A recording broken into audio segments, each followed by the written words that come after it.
নজর রাখবো এই মুহূর্তে আরো একটি গুরুত্বপূর্ণ আপডেটে। দল বিরোধী কার্যকলাপের সঙ্গে যুক্ত থাকার অপরাধে তৃণমূলের টাউন কমিটির সাধারণ সম্পাদককে দল থেকে বহিষ্কার।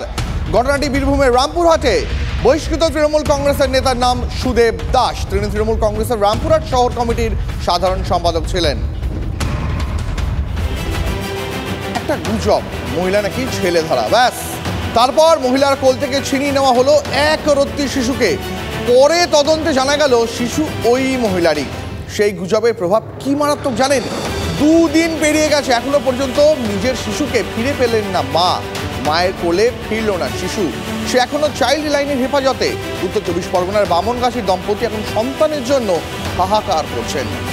নিজের সন্তানকে ছেড়ে মা এখানে নিথর অবস্থায় বসে আছে, বাবা অপেক্ষা করছে, দিন গুনছেন কিভাবে তার সন্তানকে এখন চাইল্ড লাইন থেকে ফিরিয়ে আনবেন। কি হয়েছিল? আরে বাচ্চা হসপিটালে নিয়ে যাচ্ছিল, মারধর করে বাচ্চাটা কেড়ে নিয়েছে। বাচ্চাকে আমি আনতে পারবো কি পারবো না, সেই আমার সন্দেহ হচ্ছে। এই যে চোর বললো, কারা বললো?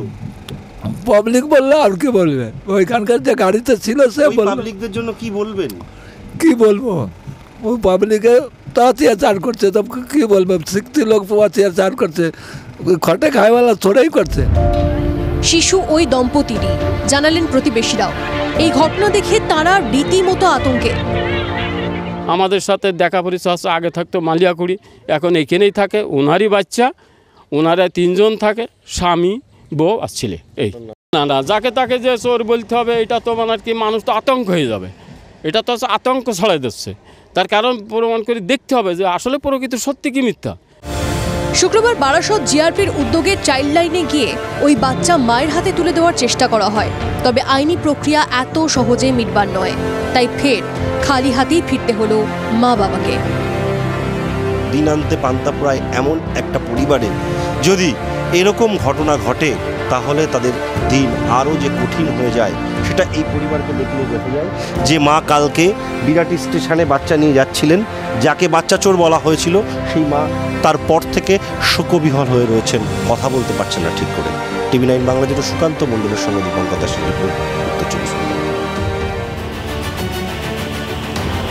আসানসোল পুরুলিয়া ব্যারাকপুরের পর ফের দুঃসাহসিক ডাকাতি। বজবজের মিঠাপুকুরে সোনার দোকানে ফিল্মি কায়দায় ডাকাতি। দোকান মালিকের মাথা আগ্নেয়াস্ত্র ঠেকে লুটপাটের অভিযোগ। বিপুল পরিমাণ সোনা ও রূপোর গয়না নিয়ে চম্পট দেয় ডাকাতের দল। সিসিটিভি ফুটেজ খতিয়ে দেখে তদন্তে বজবজ থানার পুলিশ। চিকিৎসায় গাফিলতির অভিযোগ। রায়গঞ্জ মেডিকেল কলেজ হাসপাতালে উত্তেজনা। 1.5 বছরের শিশুর চিকিৎসা না করে ফেলে রাখার অভিযোগ। মহিলা ওয়ার্ড কোঅর্ডিনেটরকে মারধর। পাল্টা রোগীর পরিজনদের বিরুদ্ধে মারধরের অভিযোগ। পরিষেবা বন্ধ রেখে অবস্থান বিক্ষোভ জুনিয়র ডাক্তারদের। পানিহাটিতে পশু ব্যবসা নামে প্রতারণা। অভিযুক্তকে ফোন করে ডেকে পাকড়াও স্থানীয়দের। পানিহাটির এক বাসিন্দার কাছ থেকে লক্ষাধিক টাকা হাতানোর অভিযোগ। পর্দা থানার পুলিশ অভিযুক্তকে আটক করলেও গাড়ি থেকে তাকে টেনে হিঁচড়ে বার করে আনে ক্ষুব্ধ জনতা। আর এই মুহূর্তে নজর রাখবো একটি গুরুত্বপূর্ণ খবরে। বোমাতঙ্কের জেরে সাময়িক থমকে গেল দূরপাল্লার ট্রেন। পরিত্যক্ত ব্যাগ ঘিরে বোমাতঙ্ক জম্মু তাওয়াই এক্সপ্রেসে। দক্ষিণেশ্বর স্টেশনে দাঁড়িয়ে জম্মু তাওয়াই এক্সপ্রেস।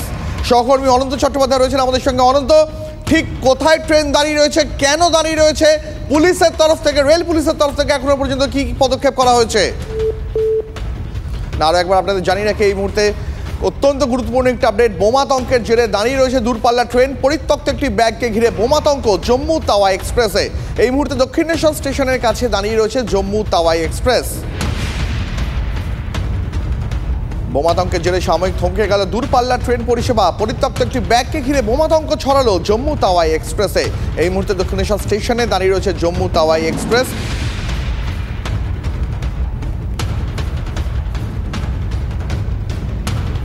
আসি আবহাওয়ার খবরে। বঙ্গোপসাগরে নিম্নচাপ, বৃষ্টি বাড়বে দক্ষিণবঙ্গে। দক্ষিণবঙ্গে ভারী থেকে অতি ভারী বৃষ্টির পূর্বাভাস।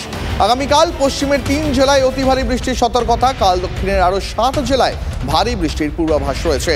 রবিবারও দক্ষিণের 5 জেলায় ভারী বৃষ্টি হতে পারে। উত্তরবঙ্গে বিক্ষিপ্ত ভারী থেকে অতি ভারী বৃষ্টি চলবে। নিম্নচাপের বৃষ্টিতে গরমের দাপট কমার আশা। গোটা বাংলাতেই বর্ষা হাজির ঘোষণা মৌসুম ভবনের।